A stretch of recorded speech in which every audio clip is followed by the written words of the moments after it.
السلام عليكم ومرحبا بكم من جديد في فيديو جديد. كيف ما وعدناكم في الفيديو اللي فات، هذا الفيديو غادي نخصو لطريقة الاستفادة من التغطية الصحية آمن. أول حاجة عرفنا شكون الفئات اللي غادي يستافدوا من هذه التغطية اللي هضرنا عليهم في الفيديو الفايت. قلنا بلي كلشي غادي يستافد منها، يكفي تكون مسجل في السجل الوطني للسكان والسجل الاجتماعي الموحد، يعني خص يكون عندك معرف رقمي حيت غادي نحتاجوه في ملء الاستمارة لطلب الاستفادة من أمو تضامن أو التأمين الإجباري الأساسي عن المرض الخاص بالأشخاص غير القادرين على تحمل واجبات الاشتراك أمو تضامن، واللي دوينا عليهم حتى هما في الفيديو الفايت. فإلا كنتي مهتم تبع معايا الفيديو حتى النهاية. لكن قبل ما نبداو ما تنساوش تشتركوا في القناة وتفعلوا الجرس باش يوصلكم الجديد، وأكيد لايك باش كلشي يستافد على بركة الله. إذا من بعد ما تسجل انت والأسرة ديالك في السجل الاجتماعي الموحد اللي هو السجل ديال الدعم، خصنا نقوموا بأول خطوة للاستفادة من التأمين الإجباري الأساسي على المرض. إما نقوموا بملء الاستمارة الخاصة بالطلب بالستيلو أو بالطريقة العادية، يعني نملؤها بخط اليد، أو لا نقوموا بملء الطلب عن طريق الموقع، نعمروا المعلومات المطلوبة ونطبعوا الاستمارة ونديوها للملحقة الإدارية التابعة للمقر السكنى ديالنا. وكم ملحوظة، حسب المرسوم 2/22/797 من المادة الأولى المتعلقة بنفس الموضوع، كيقول أن الناس أو العائلات اللي التنقيط العائلي الخاص بكل عائلة إلا كان أقل من الرقم 39 64 84 هذا الرقم اللي في الشاشة غادي يستافد فابور، يعني بالمجان، ما غاديش يخلصوا واجبات الاشتراك. أما بالنسبة للناس اللي فايتين هذا الرقم، اللي كيشوف راسو بأنه التنقيط الأسري ديالو كيستحق أقل من هذا الرقم هذا، وهو كان ضحية خطأ في المعلومات أو في المعطيات، غادي نديروا لي فيديو خاص بهم باش يعاودوا المعطيات من جديد وياخذوا التنقيط من جديد. حتى لهنا غادي تكون تسجلتي وعندك رقم أسينيسيس بالتنقيط العائلي الأقل من هذا الرقم هذا.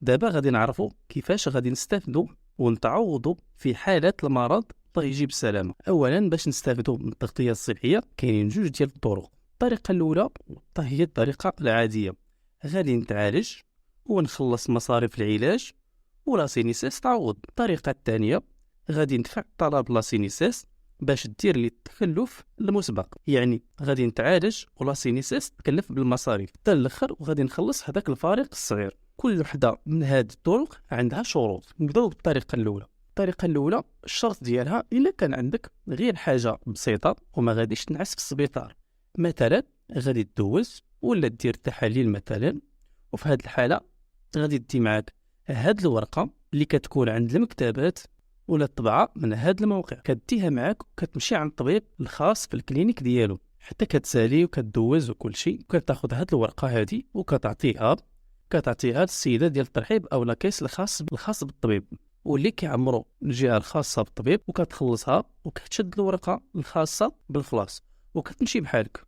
وهذه هي الطريقة العادية اللي كيديروا الناس يلا سينيساس اللي هضرنا عليهم في الفئات 1 و2. هنا كتجمع الدوسي الخاص بك، المهم كتجمع الورقة اللي دوزتي بها والأوردونونس والدوايات والتحاليل والراديوات كاملين، كتجمع أي حاجة خلصتيها برا ديال السبيطار، وكتجمع الدوسي الخاص بك كامل وكديه لاسينيساس، ومن بعد لاسينيساس كتخرج لك التعويض ديالك. أما إلا كنتي من الفئة الثالثة اللي هضرنا عليها في الفيديو اللي فات، أي من الناس أمو تضامن غير قادرين على تكلفة ديال العلاج أو لا غير قادرين على تأدية واجبات الاشتراك، ملي كتمشي للسبيطار العمومي راك ما كتخلص والو، لكن الدواء إلا شريتيه برا السبيطار ولا تحاليل برا السبيطار ولا أي حاجة خدمتيها برا السبيطار وخلصتيها، كتجمع كل شيء في دوسي واحد وكديه تحطوه في لاسينيسيس ولا عند كاش بلوس، حتى هما مخصصين بهذه المسألة هذه. هاد الورقات كاملين اللي هو الدوسي والتحاليل والدويات وكل شيء والراديو والسكانر،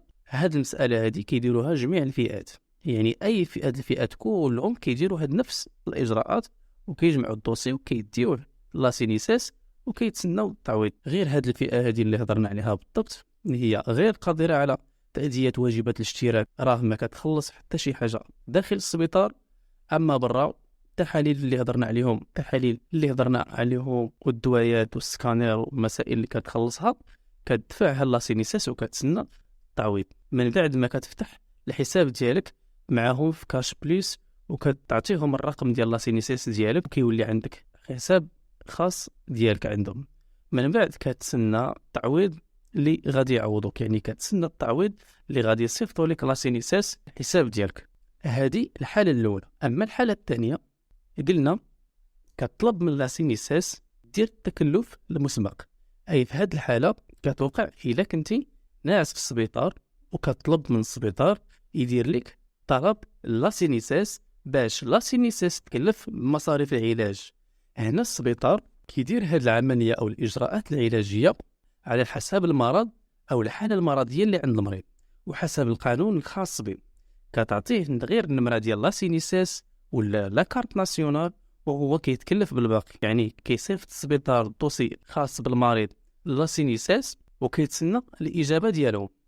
من بعد كيقوم بالإجراءات الأخرى العلاجية في حالة الموافقة ديال لاسينيسيس. هنا كتكون لاسينيسيس مكلفة بالمصاريف كلها وكتخلص فقط 20% حسب الحالة المرضية، وهذه الحالة مختلفة عن الحالة الأولى. حنا قلنا كتجمع الدوسي ديالك وكديه لاسينيسيس أو لا في الوكالة اللي قلنا قبل. أما في هذه الحالة وهما كيتكلفوا بكل شيء، أنت ما كدير والو، يعني الدوسي وإجراءات أخرى السبيطار هو اللي كيتكلف بها والمصاريف لاسينيسيس هي اللي كتكلف بها. وحتى الناس المرض مساكن بأمراض خطيرة بحال السرطان، الأمراض المزمنة، الله يشافي الجميع، هاد الناس كياخدوا واحد الورقة بحال الورقة اللي وريتكم في الأول، غير هي كتكون صفراء خاصة بهاد الناس. كياخدوا هاد الورقة وكيشارجيو عليها الدواء اللي خصهم وكيديوها لاسينيسيس، ولاسينيسيس كتقوم بدراسة الحالة المرضية والحالة الاستشفائية أو الحالة اللي غادي ياخد عليها الشخص هذاك الدواء.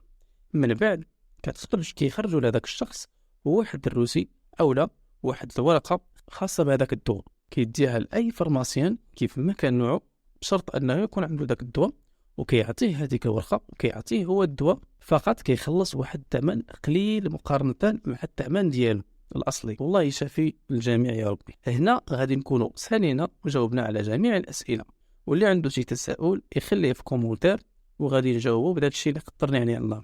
وشكرا لكم كاملين على الدعم ديالكم، ومع السلامة.